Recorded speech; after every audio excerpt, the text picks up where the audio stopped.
नमस्कार। ये हिमाचल अभी अभी का रेडियो बुलेटिन है। मैं हूं आपके साथ काजोल चौहान और पेश है आज के मुख्य समाचार।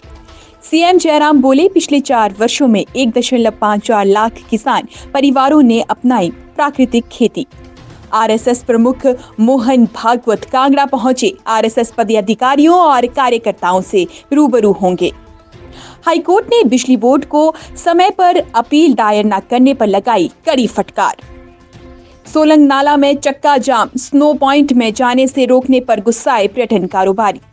शीतकालीन स्कूलों में 17 दिसंबर से शुरू होगी पहली से 8वीं कक्षा की परीक्षाएं। चिड़गांव के दियोदी गांव में भीषण अग्निकांड, 2 घर राख, जिंदा जली 3 गाय और 6 भेड़ें। हिमाचल में कड़ाके की ठंड, शिमला सहित 8 स्थानों पर न्यूनतम तापमान माइनस में पहुंचा। हिमाचल में लक्षित पात्र नागरिकों को कोविड वैक्सीन की दूसरी डोज देकर देश में प्रथम स्थान हासिल किया है। इसके लिए हिमाचल अभी की ओर से सभी स्वास्थ्य कर्मचारियों को बधाई। जैसे कि आप सभी जानते हैं कि कोरोना वायरस के एक नए वेरिएंट ओमिक्रॉन ने खतरे को और बढ़ा दिया है। इसीलिए आप सभी से हमारा अनुरोध है कि एहतियात बरतें और सुरक्षा के 3 आसान नियमों का पालन करें। मास्क पहनें, सोशल डिस्टेंसिंग के लिए 2 गज की दूरी बनाए रखें और अपने आसपास सफाई का भी ख्याल रखें। और अब समाचार विस्तार से। पीएम नरेंद्र मोदी ने गुरुवार को गुजरात के सरदार पटेल सभागार अमूल आनंद में प्राकृतिक खेती विषय पर आयोजित राष्ट्रीय सम्मेलन में नई दिल्ली से वर्चुअल माध्यम से संबोधित किया। इस कार्यक्रम में सीएम जयराम ठाकुर ने भी शिमला से वर्चुअल माध्यम से भाग लिया। पीएम ने इस अवसर पर किसानों का आह्वान किया कि वे अपने कृषि पैदावार को बढ़ाने और अपनी आय दोगुनी करने के लिए प्राकृतिक खेती को अपनाएं। उन्होंने कहा कि यद्यपि देश की हरित क्रांति में उर्वरकों की महत्वपूर्ण भूमिका को नकारा नहीं जा सकता, लेकिन कीटनाशकों और आयातित उर्वरकों से स्वास्थ्य को ही नुकसान पहुंच रहा है और बढ़ती लागत के लिए ये अनिवार्य है कि किसान कोई वैकल्पिक तरीका अपनाएं। आरएसएस प्रमुख मोहन भागवत 3 दिवसीय दौरे पर कांगड़ा पहुंचे। जिला कांगड़ा में मोहन भागवत 3 दिनों तक आरएसएस पदाधिकारियों और कार्यकर्ताओं से रूबरू होंगे। मोहन भागवत का पूर्व सैनिकों से भी मिलने का कार्यक्रम प्रस्तावित है। कांगड़ा एयरपोर्ट पहुंचने पर मोहन भागवत ने मीडिया से दूरी बनाए रखी। मोहन भागवत ने विजय दिवस पर सैनिकों और पूर्व सैनिकों को हार्दिक नमन और अभिनंदन की बात कही है। 17 से 19 दिसंबर तक मोहन भागवत जिला में विभिन्न स्थानों पर आरएसएस कार्यकर्ताओं से मिलेंगे और देश व प्रदेश की वर्तमान स्थिति पर चर्चा करेंगे। 20 दिसंबर को वे वापस लौटेंगे। हाईकोर्ट ने बिजली बोर्ड की ओर से समय पर अपील दायर न करने पर कड़ी फटकार लगाते हुए जांच करने के आदेश दिए हैं।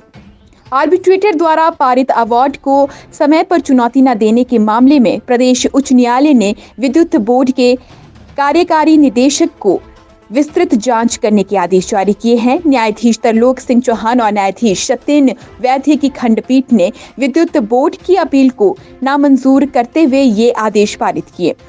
एकलपीठ ने आर्बिट्रेटर के अवार्ड को चुनौती देने में हुई 8 महीने 5 दिन की देरी को माफ करने के लिए विशेष कारण न मानते हुए विद्युत बोर्ड के आवेदन को खारिज किया था। खंडपीठ ने आदेश जारी किए हैं कि जांच 31 मार्च 2022 तक पूरी की जाए।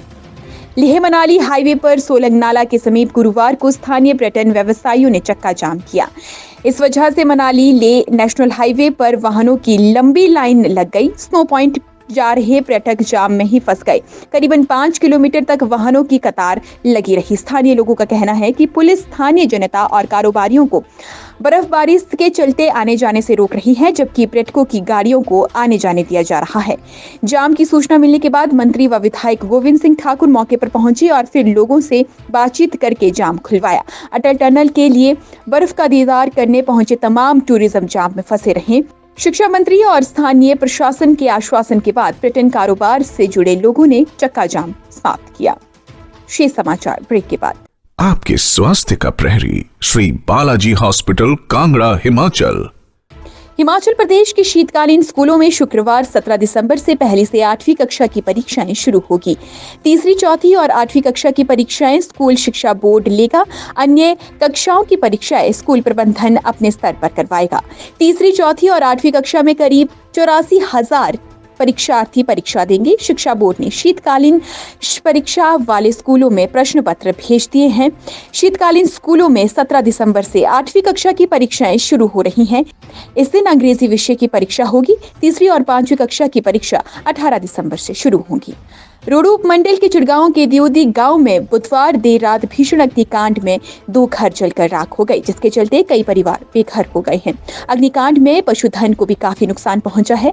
बताया गया है कि आगजनी में 3 गाय और 6 भेड़ें भी जिंदा जल गई है। जिस वक्त हादसा पेश आया उस वक्त परिवार के सदस्य किसी शादी के समारोह में थे। प्रशासन की टीम मौके पर पहुंच गई। हालांकि अभी तक आग लगने के कारणों का पता नहीं लग पाया है। गनीमत ये रही कि आग साथ लगते घरों तक नहीं पहुंच पाई, अन्यथा काफी नुकसान हो सकता था। बहरहाल आग के कारण 2 घर जलकर राख हो चुके हैं। लाखों का नुकसान हुआ है और लाखों का सामान भी जलकर राख हो चुका है। हिमाचल में कड़ाके की ठंड पड़ रही है। प्रदेश में बुधवार की रात सबसे ठंडी रात रिकॉर्ड की गई है। शिमला सहित 8 स्थानों पर न्यूनतम तापमान माइनस में पहुंच चुका है। प्रदेश में गुरुवार और शुक्रवार को बारिश और बर्फबारी का पूर्वानुमान है। गुरुवार शाम से पश्चिमी विक्षोभ की सक्रियता से प्रदेश के मौसम में बदलाव आने की संभावना जताई गई है।